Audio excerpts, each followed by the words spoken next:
Welcome to the American History Channel.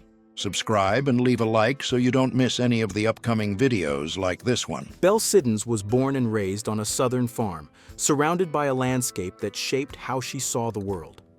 With the winds of war, she followed the urge to live on the edge and, at 25, got into the Confederate espionage game. Her husband's death reset her compass. She left codes and secrets behind to chase another fever, the gold rush, on routes where greed and survival blur together. Laura Bullion grew up in the shadow of a criminal past. Her father, a bank robber, opened the door to that world. In her youth, she ended up in prostitution, looking for a way to survive and find direction. Years later, she made a move that changed everything by joining the Wild Bunch, where she earned a name and infamy as the group's wild flower amid getaways and bold schemes. Pearl Hart made Old West history in 1899 with a stagecoach robbery that shocked the region.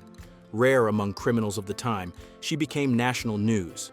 After the heist, she tried to disappear along the dusty desert trails, but the chase was quick.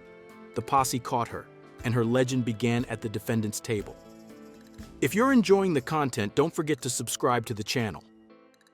Celebrated in mining communities, Lotta Crabtree left the dust of the mines to chase the bright lights of Broadway. In Grass Valley, her curiosity found a path when she crossed paths with dancer Lola Montez, a neighbor who encouraged her. The first step came early. At 8 years old, in 1855, she debuted and began the journey that would make her a standout name.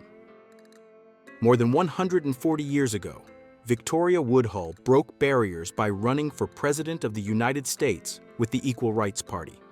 Her campaign, intense and provocative, gained momentum with business ventures she built herself, including pioneering work as a Wall Street broker, which funded her steps and fed public debate.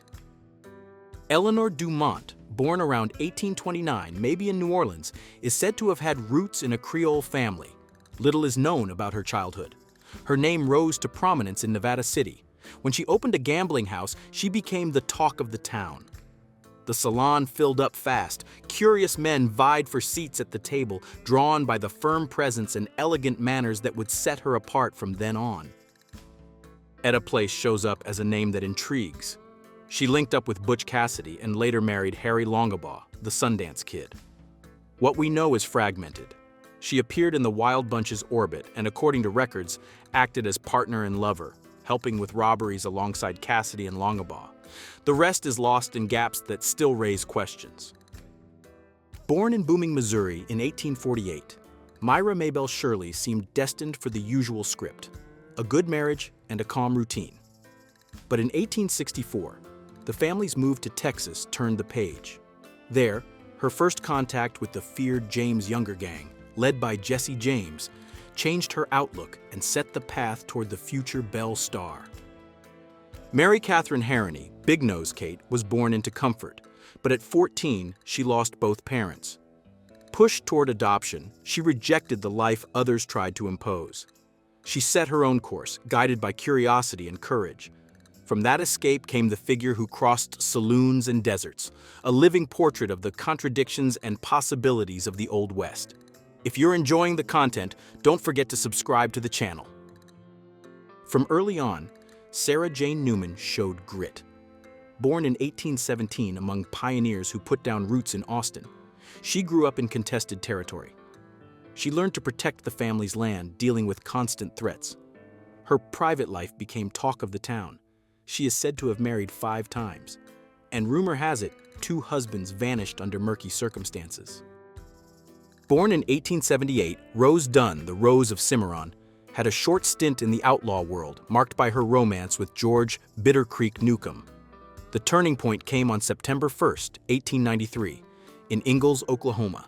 An attempt to corner Bill Doolin's gang ended in a shootout, and several men, including Newcomb, fell wounded by federal agents. In the early 20th century, twins Ethyl and Juanita Perry built careers on the stages of Buffalo Bill's Wild West and later with the Barnum and Bailey Circus. They combined horsemanship and roping skills, putting on acts that held the crowd. The high point came when, at full speed, they pulled off the escape from a runaway stagecoach. In 1885, The pen name that would change journalism was born, Nellie Bly. At 18, Elizabeth Cochran walked into the Pittsburgh Dispatch and revealed the secret stirring up the newsroom. She was the author of the anonymous piece, Women and Their Role in Society. From there, she began a path that would push limits and open doors for other women reporters. With a smile that evoked the pioneers, Dora Hand became a central figure in Western violence. In Dodge City, Kansas, her voice made her famous and a constant presence in saloons. In 1878, her path to success went off the rails. A shot fired by James "Spike" Kennedy, a drifting cowboy, ended her story and fixed her name in the Frontier Chronicles.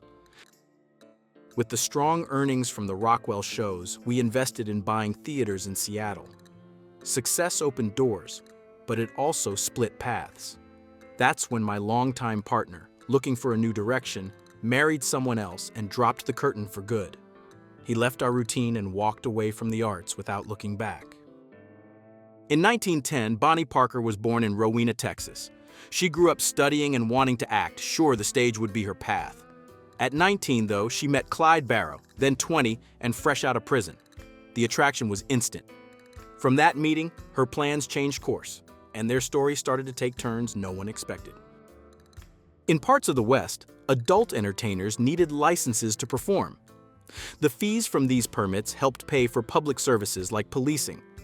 To draw more customers, many would display a photo next to the document, mixing legitimacy with visual appeal to catch eyes and keep the house busy.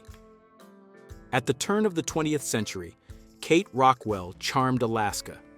In a red chiffon dress, she moved lightly across the stage and sang songs everyone knew by heart.